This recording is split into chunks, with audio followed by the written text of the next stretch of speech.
What's going on? It's Volcano Beats, live from the lab, Pots and Pan Audio. This week's topics, we're gonna get into that new Roland virtual instrument. It's crazy. We're gonna talk about it. Number 2, that Waves new joint. I knew it was coming. It's inching us closer to that destination I wanna be.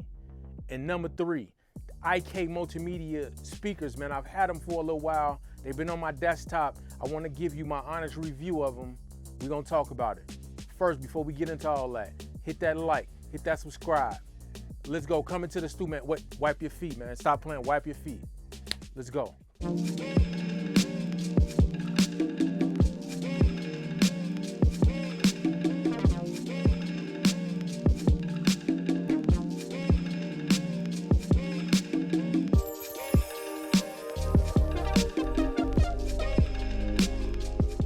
All right, first, here we go. Let's get into it. Roland Galaxias. Galaxias, however you pronounce it. It's a beast, man. It's with the Roland Cloud subscription. You can honestly use it for free 99 for 30 days. What is it? It's a super virtual instrument they came up with. Everything that they can't do on the hardware. I got the System 8 myself, man. Like, this thing has got me wanting to get rid of it. So what is it? It's a 4-layer VST that's basically got every sound that Roland has ever made in it. From the JVs to the Junos to the Jupiters to the TRs, everything is in it. It's 4 layers. What's dope about it is you can layer 4 things, or you can input MIDI to use as 4 different instruments the way I'm using it. Because I'm not a player or anything, so I'm not using it live. I'm only using it like in a studio setting. So I'm using it basically like open up the instrument inside of Ableton, open up 4 MIDI tracks, then I got access to using 4 different layers, just the same way I use Omnisphere, same way I use Contact. So that's dope that they gave us an instrument, because basically all the instruments are inside of the Roland Cloud already. If you're a subscriber to the Roland Cloud, I don't really think you're gonna really get too much more than what you got already. It's a bonus because you already got it, so you just gonna get a new dope instrument to house all this stuff in. But what's cool is they put the whole Roland Cloud inside of there, because you got all the classics, like I say, Jupiters, Junos, TRs, XVs, JVs, everything is in there, plus the System 8, plus the Xenology thing. I use those sometimes, but I don't use them that much. I've been a Roland Cloud subscriber for like 2 years now, so it's not gonna cost me anything. But like I say, it's if you don't have Roland Cloud, it's $20 a month. It's definitely worth it, because $20 a month is $240 a year to have all the Roland sounds. The only thing I didn't like in the past is, you heard me say I'm a 2-year subscriber, because I had it before, but we needed these M1 chips to run that thing, man, because I didn't have the fastest, best computer, and that was always the knock on Roland Cloud. All those instruments are a hog, and that's what makes this one dope, because instead of you having to open up 4 of those instruments separately, you just open up one Galaxias, and now you got 4 layers. Back to the Galaxias specifically, what makes the Galaxias dope, on top of it being all the Roland sounds, I think it's like 22,000 sounds they say in total. What makes it dope on top of that is the fact that the layer part. So when you layer all 4, you can actually just layer them all straight, or you can create splits. So if you're the type of dude that got 88 key keyboard, you play live, you can literally cut it down to like the 4 layers, what you want to play, or you can overlap them. It's nice, man. What you can do. Also, it's 16 macros you can make presets and save. They call them scenes, the little 4 layers, whatever you create, they call them scenes. So you can have up to 16 macros. So if you got a MIDI controller, let's say a Novation or something like that, not the I forgot which one, the SL, I think, the one with all the knobs and the faders, you can actually map stuff to everything. Save it as a preset on the keyboard, boom, open it up. Anytime you open up a Galaxias with that scene, then all those little things you map to be there. What also makes it dope, it's 2 effects per layer. So you can put 2 effects on each layer, and it's 2 global effects. So obviously most people are gonna use reverb and delay for those global effects, but you can put all the different effects from Roland and Boss that they got inside of the Roland Cloud, they got inside of this Galaxias. So the Juno chorus, the Boss distortion, like stuff like that. Like you can put it on top of these synthesizers, which is nuts. It's an A1 in my opinion. Like it's an A1. I'm glad I got a computer now with the Pro chips and the Max chips we got with these Macs that we can actually run it. I ran it in Ableton. Everybody know my gripes about Ableton. Ableton is one of the worst DAWs when it comes to CPU anyway. So I'm running it in Ableton with no problem, so it's all good. And let me preface that it's the worst DAW. That doesn't mean it's bad. It's just the worst performing out of all of them. Cause like I throw it on and it may go up to like 20%. It wouldn't do that in Pro Tools. One plugin would not take 20% of the processing power. So that's what I mean.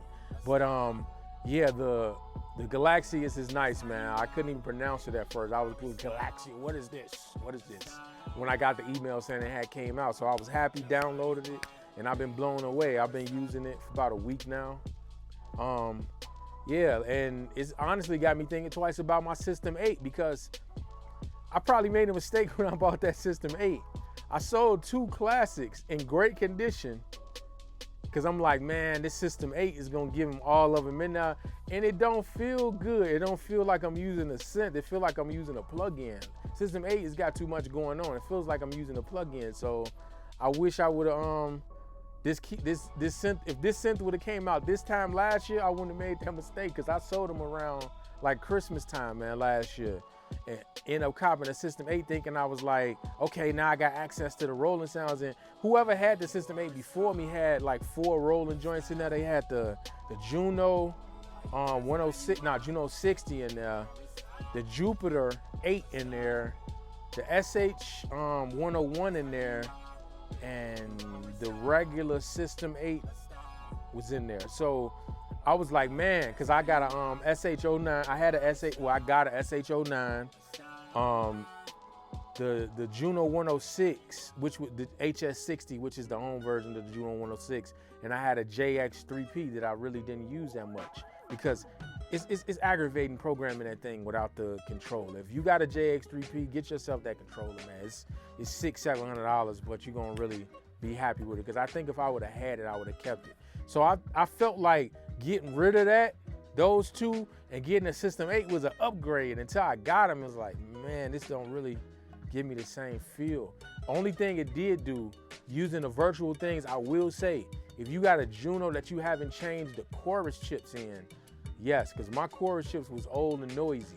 My voice chips were good, but my chorus chips were noisy, like bad. Like I gotta like mute it when I'm not using it. It was bad. So that's part of the reason, I guess. But this thing makes me want to get rid of my System 8 now, because the System 8 always felt like a plug-in to me. It didn't feel like a synth. So, because it's just too much going on in it, man. Like, it's not the greatest like graphical interface, like the way you just like use it and search through things is not the best. It's cool. So I believe that this Galaxias is gonna make me like get rid of that joint, because I want a Jupiter 4. I'm probably gonna get rid of it and put some other stuff together, because a Jupiter, I don't think like a plug-in can like give you like what a Jupiter 4, like a Juno 60 give you in real life. It's just the feel of them. So I think I'm gonna get a Jupiter 4 eventually, but this Galaxia is gonna hold me over, man, because like I say, it's got all the sounds in it. The TR, like they all authentic. It like you can, like I went back and forth with my System 8. It's the same sounds, man. Like, so I'm not gonna be missing anything getting rid of my System 8 with the sounds in it. Yeah, it sounds good. Like I say, it's cold, because also too, it's like an ARP and a little sequencer in it too, so you can use it standalone without having a DAW. That's what's cold too.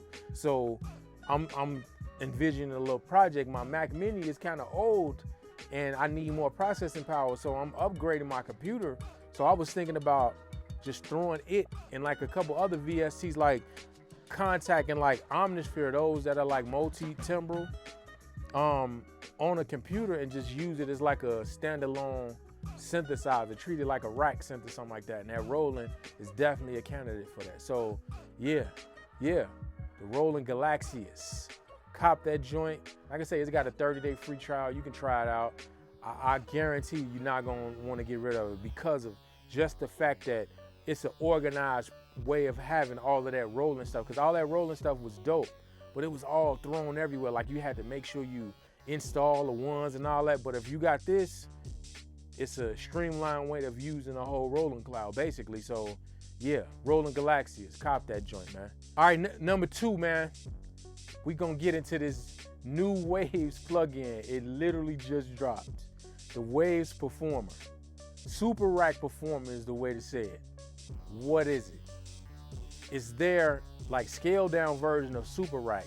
Any like live sound engineer, you've encountered Super Rack by now, either on the small scale on a X32 or on a big scale on tour somewhere using the big boys. It's a way to put the Waves plugins inside of your live rig.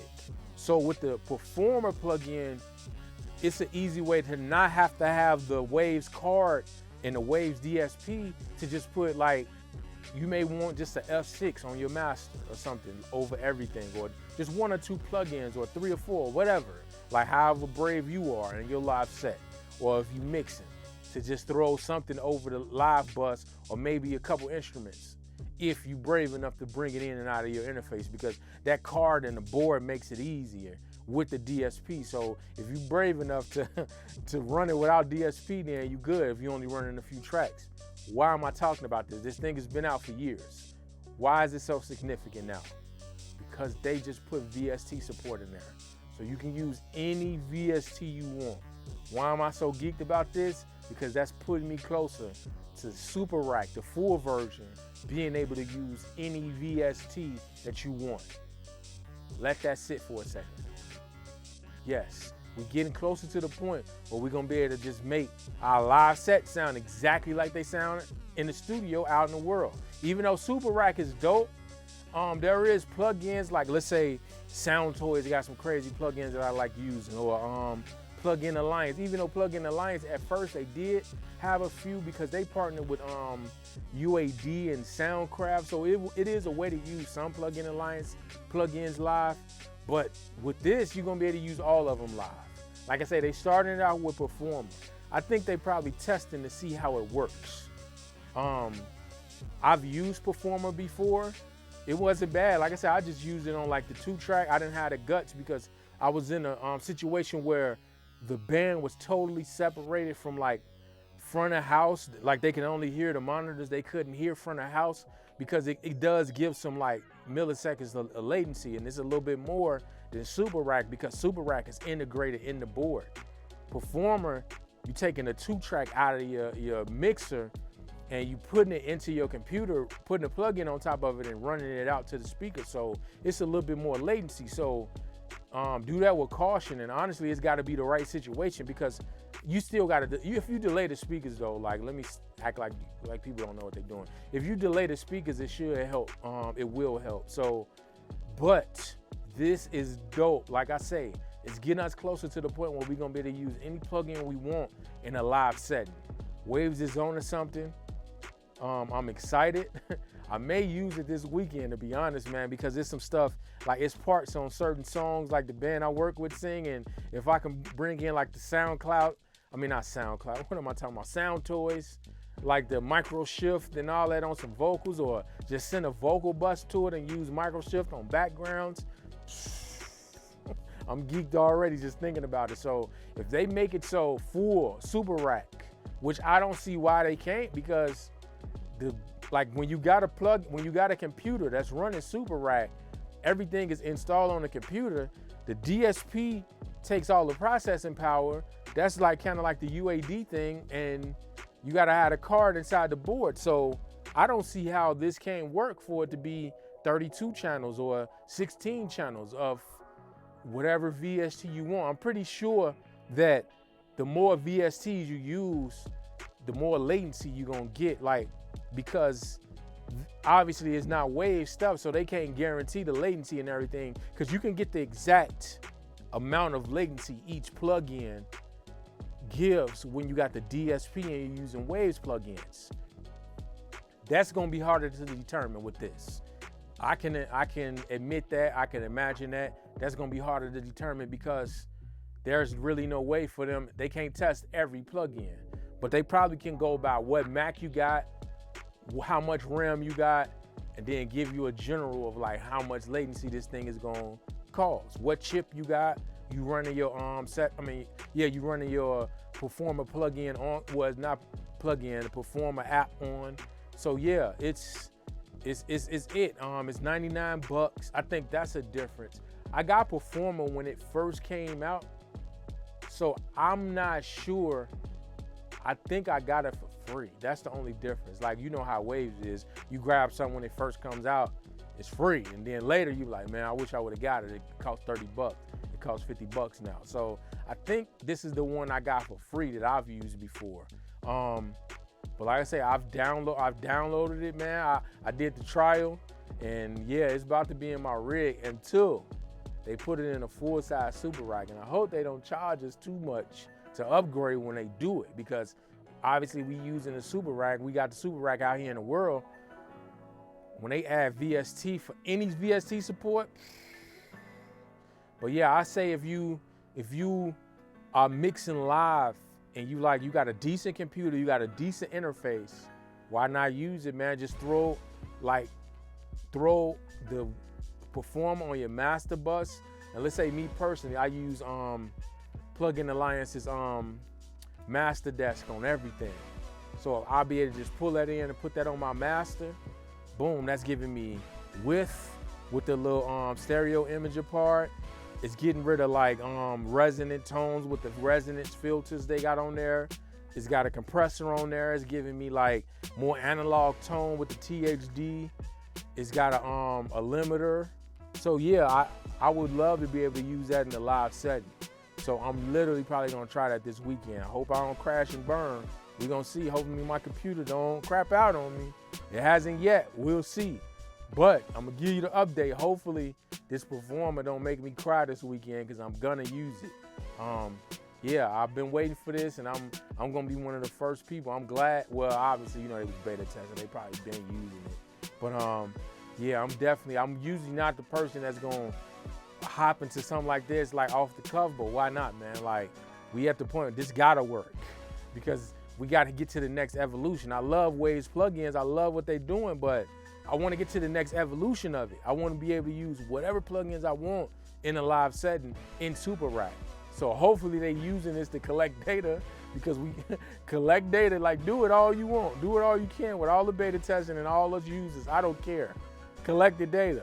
Hopefully all this data goes well so we can get it in Super Rack, because we can get it in full Super Rack, it's over. It's over, man, it's over.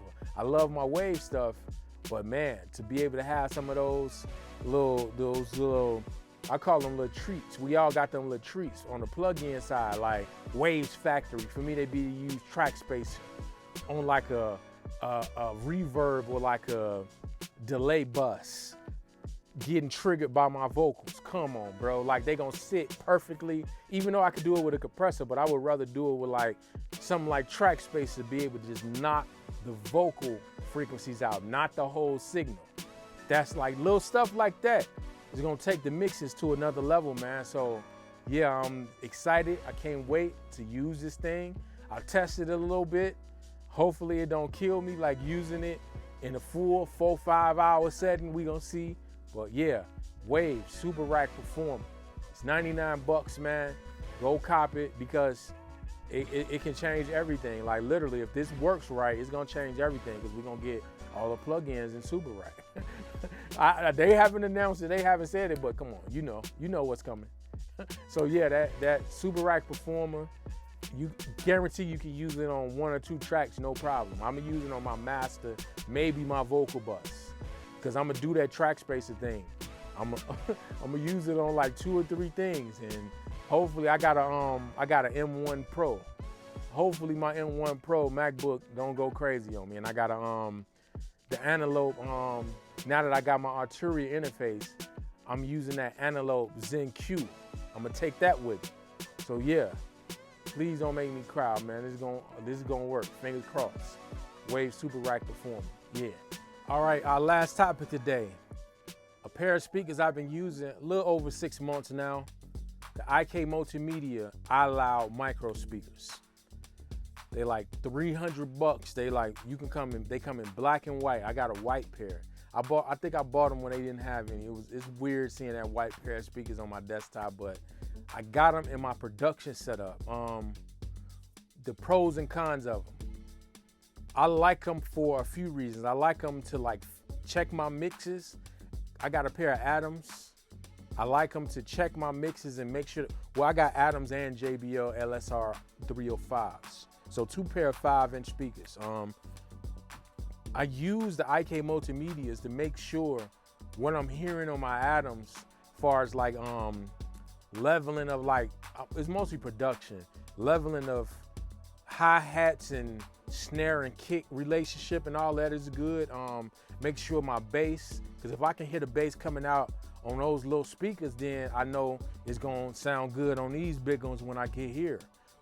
I like the size. They literally like that small and they just fit in between like a little spot on my desktop that no other speakers would be able to fit in. So that's why I initially was attracted to them, because I wanted to add another pair of speakers. I was gonna get those old school Roland MA08s or MA8s or whatever they are. I was gonna get a pair of those, but those are like little bricks. They wouldn't fit on my desktop. So I started looking around. I'm like, okay, the IK Multimedias. And I heard them at NAMM one year when they first came out. I just didn't cop them. I was kind of blown away, like, man, these little speakers sound like this. So I got them. I use them to check my mixes. I use them to get the best out of my audio interface. So when I'm sitting there and I'm just working, I don't like running the audio from like YouTube and stuff like that through my audio interface, because I may just start producing, like get inspired and start producing. So my computer, the audio output on my computer is always linked to those. So I just got a Bluetooth to those. Oh yeah, that's the best part. I forgot about that. You can have things connected Bluetooth and audio without having to change up. So, or having to do anything. Like, I got them as the headphone B output of my drummer. I got a little small drummer monitor controller. So I got them as the headphone B out when I want to check actual mixes. But I got them Bluetooth just to be the speakers for my computer.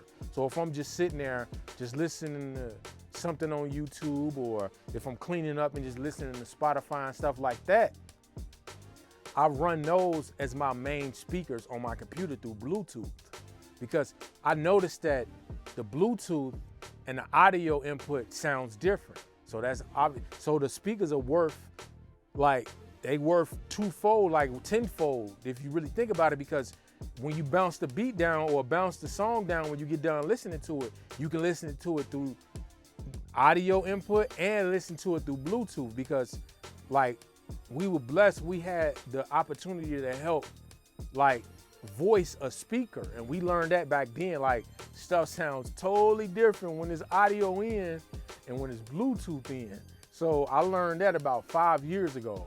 So that's dope, having those speakers that I can send both lines through without having to patch anything, because the Bluetooth and the audio input just work together. You just literally have them both playing at the same time and they work. So that's another great thing about that speaker. There's really nothing I don't like, man, because like they just there, they work. I never turn them off. They've been on for 6 months straight. Like, then when it's time, when the computer turns on, I just gotta boop, hit the button at the back for the Bluetooth to connect. They connect automatically. It's 3 voice settings. I don't play with those. I leave it on flat. But it's 2 other settings for like a bass boost and a high boost.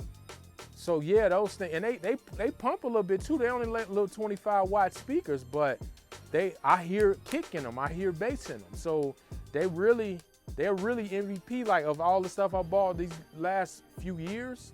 Yeah, it's up there in like the basically the category of usage, because obviously it don't compare to my Voyager, as far as like the Voyager get me excited to make beats, but those speakers is helping me like make my beats and my mixes doper. So yeah, because just going back and forth, listening to, like, you know me, I don't really like Drake's music, but I think 40 is like one of the best when it comes to like mixing hip hop and like just the modern sound.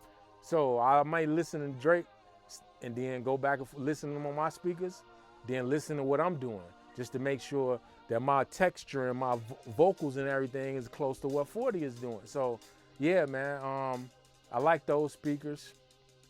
I love them actually. It feels weird when I turn them off by mistake. I'm like, what's going on? Something feels weird. My speaker's not on. Let me turn these on. Boom. And that's because that's one of the most important things. A lot of us don't really understand. You're really not supposed to have like regular audio coming through your audio interface. Your DAW should be the only thing connect to it to get the best out of like whatever you got going on in your DAW. So if you got YouTube and all that connected to it, when you got Pro Tools, how you think Pro Tools is supposed to use it as best as it possibly can? It can't, because other things are connected to it. So it helps me with that, because obviously I just got a Mac Mini. I'm not listening to stuff out of the Mac Mini speakers. So it helps me just go back and forth. And I'm the type, I'll watch a movie when I'm making beats. So I got a monitor, but I make beats on an MPC. So I don't need the screen to make beats, but I need to go into my interface and come out of the speakers to make beats. So I have the movie going on and the sound coming out of the IK Multimedia is low, just so I can hear it. It's weird. I wanted to feel like I'm in a room with somebody, but I'm by myself though. Like it ain't somebody that's disturbing. So those speakers help me. Like I just turn them down and just have them there so I can just listen and see, okay, when I look over at the movie for a second, it might inspire me to boo, boo, boo. So yeah, I like doing that. And they connect to my iPad perfectly, no problem. I throw the iPad up, might do the same thing, look at a movie while I'm making beats. They connect directly, like it's crazy. I think I had my computer and my iPad connected at the same time, man. Like they MVPs, man. Like, and for 300 bones, I think I got mine for a little cheaper though. I'm not gonna lie. I think I got mine. They was on sale. It was like 250 or 200 or something. I was really fortunate. I got a white pair though. I wish I would've got a black pair, but either way, they're good, man. They've served their purpose. Hopefully I have them for years to come. I'm gonna treat these like I treat KRK headphones. That's the cheat code. Those KRK version 2 headphones, the 6400 KNS are like cheat codes. I bought 4 pairs. They just sitting in my closet. I've had 1 pair for 9 years. Well, yeah, it was like 9 years and they broke on me, like last summer. Yeah, I got these about like 2014, so I made a little less, like 8 years. They broke on me. So I'm like, if I could keep 1 pair for 8 years and I got 4 left, I should have these the rest of my career. I'm gonna treat these speakers the same. I might buy a couple and throw them on the shelf because I take speakers out when I'm mixing live.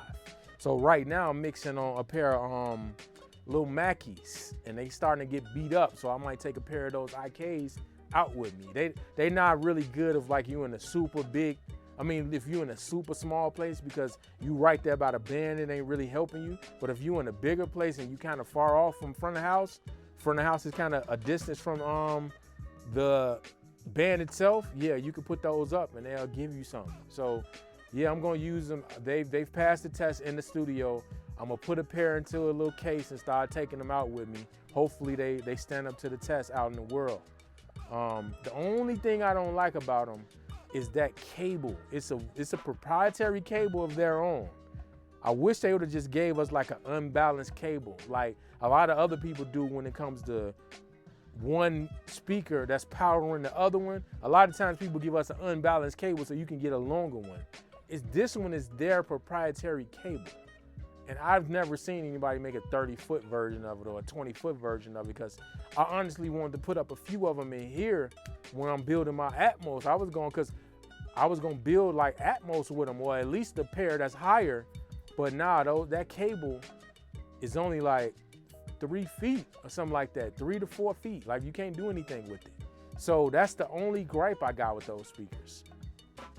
They come on little stands, so you can have them just straight, or you kick the little stand out and they lift up a little bit. So yeah, man, they're a little bit more stable when you put the stand out too. They don't move around when it comes to like when they're playing, when the bass is banging or whatever. So yeah, they passed the test. I've had them for like 6 months. I'm talking about them again because I saw them. They were on sale right now. I guess regular price they like $400. They on sale for like $300 now, and they came up in my feed. I'm like, yeah, man, I never really talked about how much I use those, because you know, somebody who got, you see the speakers we got Adams and Genelecs and NS10s and all that. You wouldn't really think like a speaker like a IK Multimedia, iLoud Micro would really be important to me in my production setup. Yeah, it's important. Even when I mix stuff here, I trust them now. I go home and listen. Okay, cool. These speakers are a little bit above like crappy Bluetooth speakers. They better than crappy Bluetooth speakers. They're good Bluetooth speakers. So I want to hear how things sound in good Bluetooth speakers. Boom. That's what I use them for, man. So yeah, the IK Multimedia iLoud Micro Monitors, man. They like 300 bones. I think they worth the $4, even if they cost $4, because the sound that comes out of them, you wouldn't believe. That little bitty speaker, like literally is like that big, man. That little speaker is that massive, but it is. Like, there's a lot of days I forget that I'm just using those. I'll be like, why is it so loud? I'll be turning the knob down on the drummer, but the knob is already down, or it'll be muted. Like, nah, that's not the Adams. That's the IKs. So yeah, they worth it. They definitely worth the price of admission. I got mine, like I say, I got them on sale. They on sale right now. So yeah, if you need a little pair of desktop speakers to check your mixes, or if you like just starting out and you need a dope setup, I think they like good up until you get to the point where you can buy like some Yamaha HSs or like Adams or something like that. I think they good until you get to that point, in my opinion, especially if you're just a producer. Now, if you mixing, you may want something a little bit better, a little bit more precise. But like, if you producing though, and you ain't got a lot of space, you ain't got a lot of room, and you might live in an apartment building, you can't be loud anyway, they perfect. They're perfect for you. They're perfect, because like I say, you can hear kick and you can hear bass on them. I like them.